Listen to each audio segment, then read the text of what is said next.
Meet you both, Nice to actually. meet you. Congratulations on this. Thank you. I shall, Kate Rodger and Newshub New Zealand, kia ora to both of you. Congratulations on entering this Wickian universe. Thank you.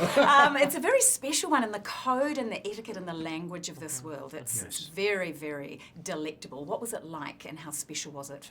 Perhaps start with you, Asia, to be a part of it. Oh gosh, I mean, really an honor and a joy. You know, from the moment that I met with Chad and then Keanu, the producers, everyone at Lionsgate was so welcoming right from the beginning. It really was like a welcome to the John Wick family, which, you know, when you're playing a new character in a series of films that have already been successful, I think it could feel intimidating or scary.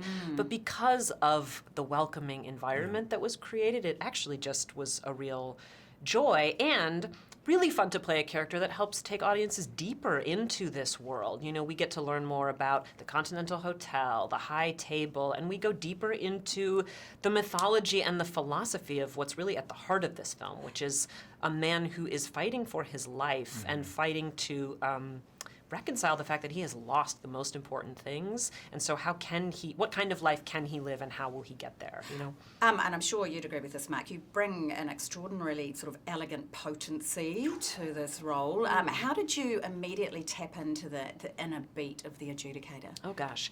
You know, a lot of it was there on the page to begin with. They were written as a very straightforward, no nonsense. I mean, certainly they're a human being, so they have emotions, but their job doesn't involve a lot of emotions. You know, there are the rules. If you break them, there are consequences, and that's it. And so on the page, but then also through conversations with Chad, just about the type of energy that he saw the adjudicator having. We talked a lot about the fact that they come into a room and unsettle everyone.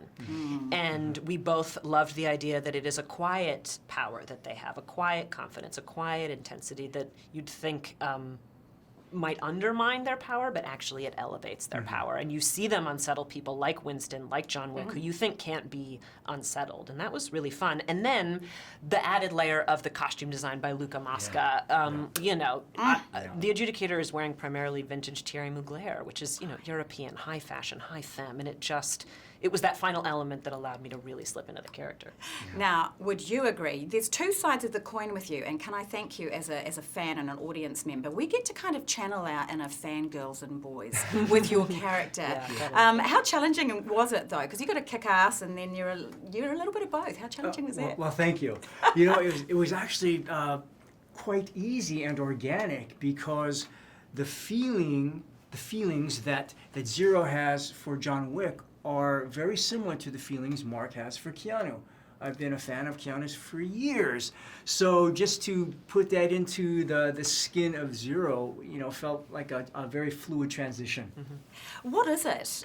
I mean, it's only been 5 years. I'm a massive fan of this franchise. What is it, do you think, you may have different opinions, both of you, that attracts this kind of cult following?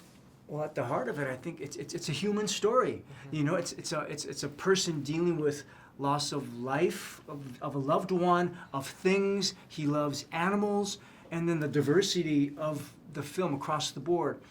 Gender diversity, cultural diversity, martial art diversity, you know, all the different ethnicities and the locations. You know, it really touches upon so many different facets of life. It's a life movie. Perfectly articulated. I could sit here all day, but I will lose my job. Thank you. What an Thank absolute you.